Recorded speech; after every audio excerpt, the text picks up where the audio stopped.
బయటికి వస్తున్నాను.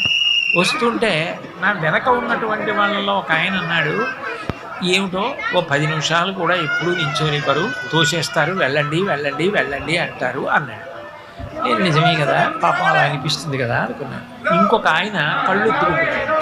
నేను అనుకున్నాను బహుశా బయటికి తోసేశారని, వెళ్ళిపోమన్నారని. తోసేయడం అంటే వెళ్ళిపోండి వెళ్ళిపోండి అన్నారని ఆయన కళ్ళు ఎత్తుకుంటున్నాడు అని అనుకున్నాను నేను.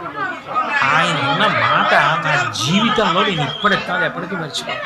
ఆయన అన్నాడు, శ్రీచక్రం ఎప్పటి నుంచి నించున్నాడు, కింద నించుంటే నాలాంటి వాళ్ళు కనపడరని ఆ పద్మపీఠం మీద కాలు కదపకుండా అలాగే నించున్నాడు కదా, నించుని కాళ్ళు నొప్పెట్టవా స్వామి, ఒక్క 10 నిమిషాలు నీ కాళ్ళు పట్టి అనుగ్రహం ఇవ్వవయ్యా, ఎంత నిలబడ్డావయ్యా మా కోసం, నిలబడి మమ్మల్ని చూస్తూ అలా ఉండిపోయావా, మేము కనపడలేదు అంటామేమోనని మా